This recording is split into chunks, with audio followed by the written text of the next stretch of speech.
Os Comedores de Palavras, um livro de Edmilson de Almeida Pereira e Rosa Margarida de Carvalho Rocha, editora Masa Edições.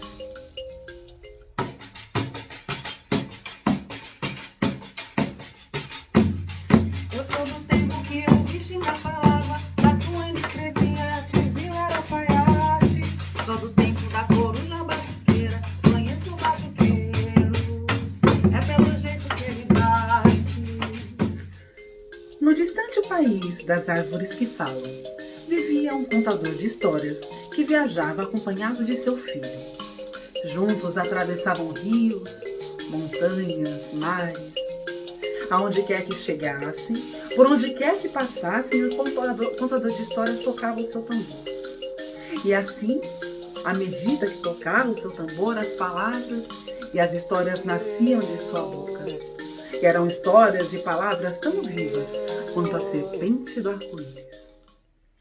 Ao final de cada história, as pessoas aplaudiam, estavam felizes e davam até presentes ao contador de histórias e a seu filho. Chegou um dia, porém, em que o monstro engolidor de gente veio e levou o contador de histórias embora. O menino ficou só.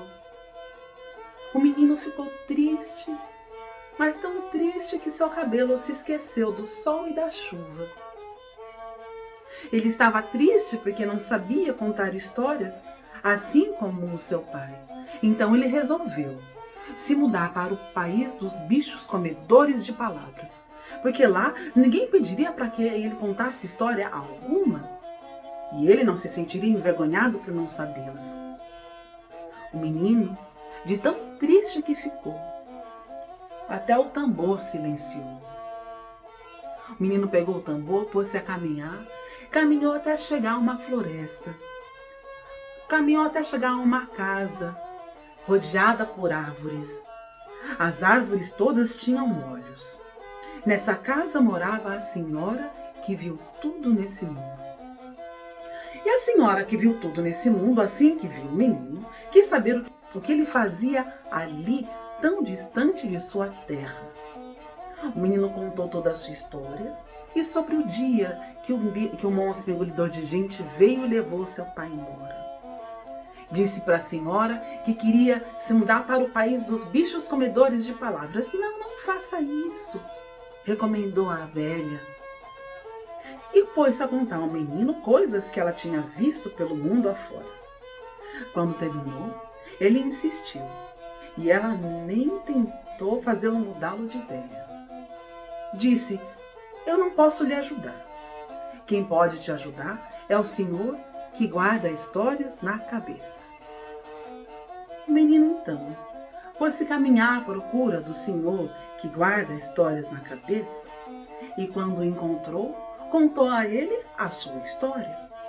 Contou para ele sobre o dia em que o monstro engolidor de gente veio e levou o seu pai embora, e sobre a sua vontade de morar no país dos bichos comedores de palavras. O senhor que guarda histórias na cabeça disse-lhe: eu não posso lhe ajudar. Quem pode ajudá-lo é a senhora que tem a alegria de inventar palavras.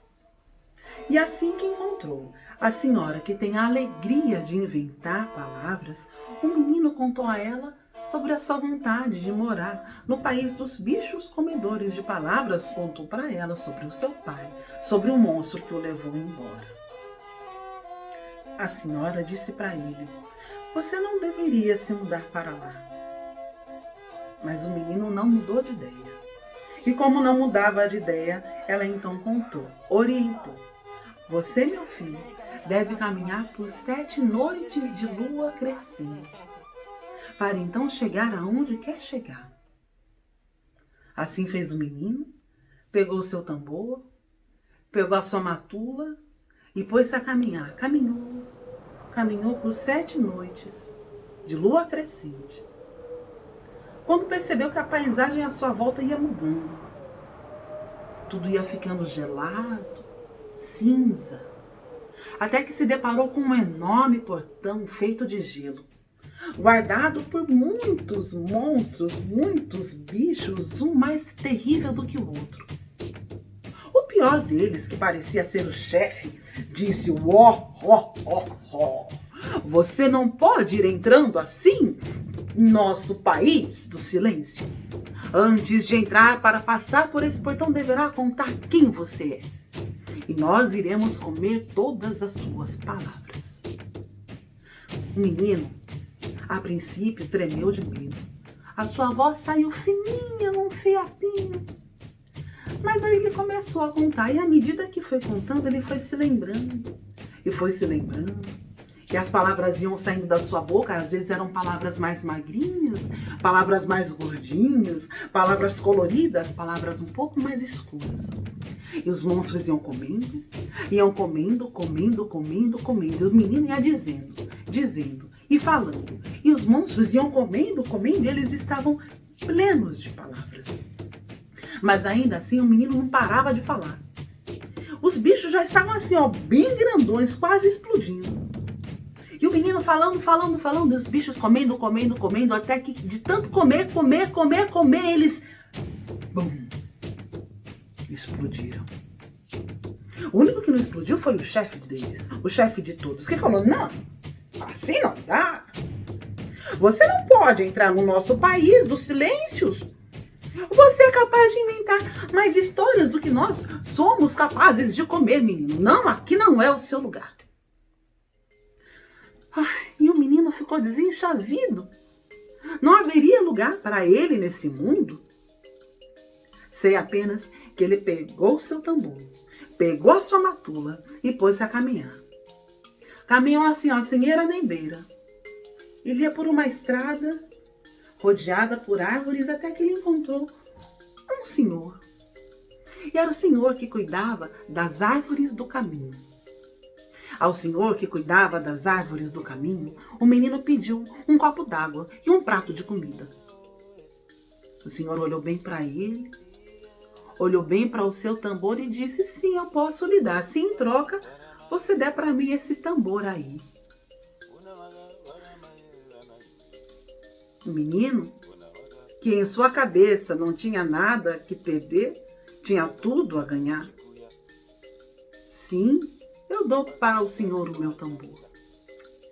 Mas antes de dar o tambor para aquele senhor, o menino, que já tinha visto tudo nesse mundo, o menino que guardava histórias na cabeça e o menino que tinha alegria de inventar palavras, passou a mão sobre o couro do tambor. E tamborilou.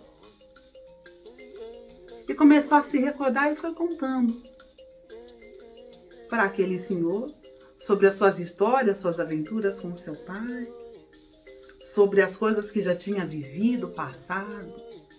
E foi contando, e foi falando. E sem que ele percebesse, pessoas começavam a se juntar a seu redor. E as pessoas ficavam com os olhos atentos, com os ouvidos bem abertos, com um brilho no olhar, ouvindo aquilo tudo que o menino dizia. Até que o senhor disse: não, eu não posso ficar com o seu tambor. Afinal de contas, você, garoto, é um verdadeiro contador de histórias e precisa desse tambor para continuar contando as suas histórias. Foi aí que o menino se deu conta de quem ele era. O menino, então, agradeceu ao senhor, agradeceu às pessoas que estavam ali ao seu redor. Pegou o tambor, pegou a sua matula e seguiu estrada fora. Contam que até hoje o menino conta suas histórias mundo afora. E são histórias tão vivas quanto a serpente do arco-íris.